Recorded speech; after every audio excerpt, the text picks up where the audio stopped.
more than 20,000 foals. At age 3, only 20 can compete. History beckons with each step on the road to the Kentucky Derby.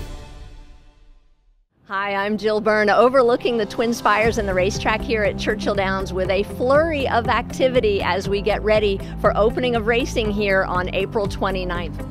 With the road to the Kentucky Derby now complete, some of the top contenders had to overcome obstacles to guarantee a spot in the gate on the first Saturday in May. Low on the leaderboard, but high on many people's lists, is McCracken. Undefeated in 2016, trainer Ian Wilkes' thoughts were that McCracken would need to gain some adversity prior to Kentucky Derby 143. Anytime you got a good 3-year-old that's unbeaten and shown the potential he has, yeah, there's a lot of hype, but he's a horse that needs some more education, he needs to face a little adversity. Another victory in the Sam F. Davis looked to have them well on their way as they pointed to the Tampa Bay Derby, but a minor setback would derail that plan. Now, Team McCracken found themselves under pressure, needing a top 3 finish in their final prep, the Bluegrass Stakes at Keeneland, in order to collect enough points to guarantee entry in the Derby. Here's McCracken storming up on the outside. IRAP is fighting on. IRAP 31-1 wins the Toyota Bluegrass with Julian Leperoux. We knew he was going to be a little fresh, and going to be out of his element. So, I didn't want to get into a fighting match with him. So I just had to play along with the horse in this race. And then I just told him, just ride your race. So just go along with the flow and we'll adjust.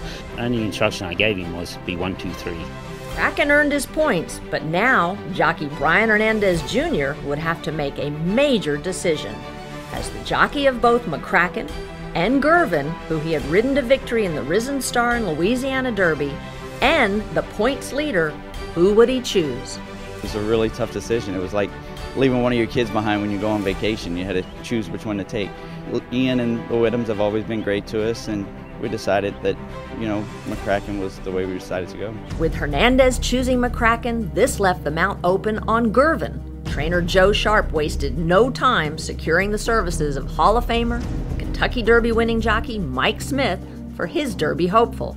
In 2005, Smith rode Giacomo to victory for trainer John Shirreffs and owners Jerry and Ann Moss. Now he will face off against them as they send out Gormley in the Run for the Roses. Sitting third on the leaderboard, all 3 of his wins coming at Santa Anita, Gormley is the top contender coming from California. The West Coast runners capturing 4 of the last 5 derbies. Trainer John Shirreffs has high hopes for Gormley.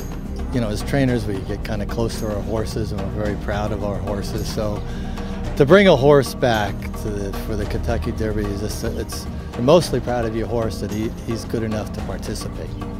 Then there's Classic Empire, the 2016 2-year-old champion, headed to Florida for the winter as the favorite for the Kentucky Derby. But a subpar effort in the Holy Bull, followed by a reluctance to train, this bad boy of racing suddenly forced his connections into a position of whether they would even make it to the Derby. With the stakes high in the Arkansas Derby, Classic Empire had to prove he was back to his best form and earn enough points to make the leaderboard top 20. Here's the champ, Classic Empire! Conquest Momani, Classic Empire! The 81st Arkansas Derby goes to Classic Empire. He's been a very frustrating horse all winter. Everything's documented. He's been really hard to train and everything, so for him to go and win the Arkansas Derby was just really redeeming, and now we get to be in the position that we've been waiting for really for our entire life.